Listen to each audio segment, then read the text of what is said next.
Yo, what is up, you guys? Welcome back to the channel. Homie Hector here, and today we got this 2006 Chevy Trailblazer with a 4.2 liter engine, and it's in here because the check engine light is on. Now, the very first thing you want to do is verify the customer's concern and also ask questions that's going to give you information that's going to help you diagnose the issue, such as how long has the check engine light been on? Has anybody worked on the vehicle? Do you feel it running any different? Stuff like that, okay? Now, since this is my personal vehicle, give me 1 second while I go question myself about my concern, and let's see what I got to say about it.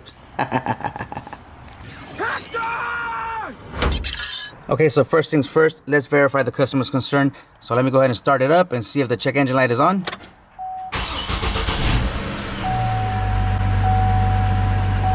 And as you can see, the check engine light is on. 254,949 miles on this 06 Trailblazer. So now let me get a scanner, hook it up, and let's see what's going on with this one. Okay, today I'm going to be using this scanner from Topdon. This is the Diag 600. So we're going to see how much we can do with this basic scanner to figure out the check engine light on this Trailblazer.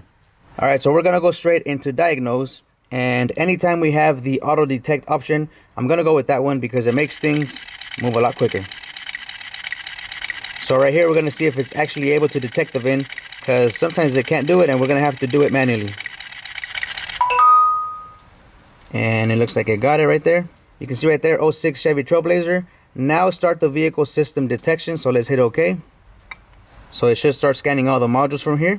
Radio, up level, or navigation. It's not navigation, so it must be up level. And we have manual AC. So now it's going to read all the modules and it's going to pop out any codes that are stored in memory. So we're going to find out why the check engine light is on right now. One code found. Now what's cool about this is you can actually share this report with the customer. So you have the vehicle information. Right under it is the device information, so you can put your shop name and your contact info. This way the customer has a record of it. Then you get the report, and if you click right here where it says abnormal, it'll give you the code or the codes that were found. So this one is a P0455 evap emission large leak detected. Okay, so then you can send it to the customer by hitting share. So that's pretty cool that you can do that with this little scanner. So now let's go back and figure out why the P0455 is on. And right here, we're going to hit enter. So I'm going to go into data stream and we're going into the engine. So how do we go about testing the evap system? Well, first things first, you got to be familiar with the evap system. You have to understand how it works in order for you to fix it. So we know we got a purge, we know we got a vent, and we know we got a fuel tank pressure sensor. Right now there's no purge, the vent is venting, and the fuel tank pressure sensor voltage is at 1.4, which is normal right now with no pressure in the system. So with this not being a bidirectional scanner, we can't command the vent to close and the purge to purge. So in order to diagnose it, we need to understand how the system works, and we need to have the right information. Okay, here's a diagram for the Trailblazer. You can see right here the vent solenoid and the purge solenoid. These two wires that I have highlighted come from this Fuse 26 10 amps, which is under the hood. So we know that on the pink wire at the vent, we should have power, and at the orange wire at the purge, we should have power. So knowing this, we can provide our own ground on the white and on this dark green white so that we can test the purge solenoid and the vent solenoid to see if they open and close and they seal properly. So we need the key on, and we can do plenty of testing with this information right here. So let's go back to the car and do some tests, and we'll take it from there. Okay, to find your purge solenoid, there should be a vacuum diagram under the hood that tells you how the vacuum hoses are routed and where your purge solenoid is at. I know that my purge solenoid lives under the intake manifold, and that evap test port goes connected to the purge solenoid. So right now what I need to do is get to the purge valve and do some tests on it. So the P0455 can come from the purge valve being stuck open or the purge valve being stuck closed. So what I'm going to do real quick is unplug the electrical connector so there's no power and ground at the solenoid, and then I'm going to disconnect the hose that goes to the tank. I'm going to hook up a vacuum gauge to the solenoid, and there should not be any vacuum. Okay, so I got a vacuum hose hooked up on the purge solenoid. I'm going to start the engine and check for vacuum, and remember, we should not have any vacuum because this purge solenoid is normally closed. Alright, check it out. There's no vacuum at the purge solenoid with the connector unplugged, so this purge solenoid is not stuck open. So right now I'm going to plug it back in. I'm going to let the computer command it on, and we're going to see if it opens up by checking the vacuum here. Okay, the electrical connector is plugged back in. I still have the vacuum gauge on there. I'm going to start it up wait for the computer to command it on, and then we're gonna check the gauge to see if it actually opened up. All right, something you gotta keep in mind is that we may have created some circuit codes by disconnecting the purge solenoid electrically. If the computer sees that, there's a good chance that it may not command the purge solenoid open in order to protect itself from a possible short. So just keep that in the back of your head. We may need to clear the codes before proceeding. Let's wait to see if the computer commands the solenoid on.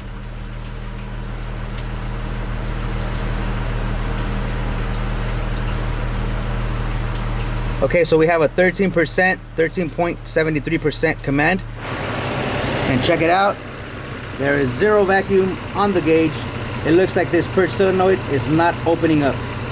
All right, I'm gonna go ahead and tap on the purge valve, see if it unsticks.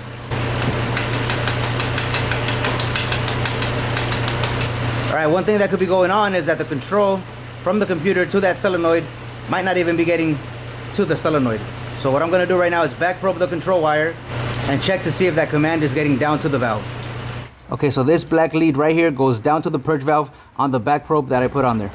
All right, so this is gonna allow me to do my testing up here without having to reach way down there. Okay, so right now I have a test light connected to battery negative.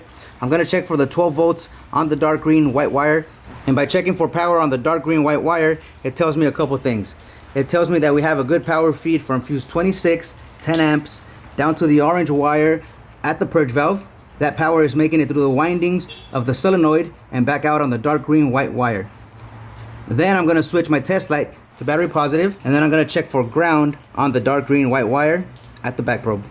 Okay, here's a lead that goes down to the back probe on the dark green white wire. Test light connected to battery negative, and we got 12 volts on this dark green white wire. So that tells me that everything is good from the fuse to the orange wire, through the solenoid, and back out on the dark green white wire. Now I'm gonna switch my test light to battery positive, and I'm gonna check the command from the computer to the purge. And as you can see right now, we're at 0%. We're gonna give it a little bit of time. Once we see a percentage on there, just like right now, we're gonna go to the test light and see if it's flickering. And as you can see, we got a flickering test light. That means the computer's sending out the command, the purge valve is receiving it, but the purge valve is stuck closed and it's never opening up. And that's where our P0455 is coming from. So we gotta change out this purge solenoid and retest it. A few moments later. Okay, so I got the new purge solenoid installed. I'm gonna do the same test. I got the vacuum gauge hooked up on the purge. I'm gonna start the vehicle up and wait for the computer to command it on. Once I see that purge being commanded, we should have vacuum on the vacuum gauge.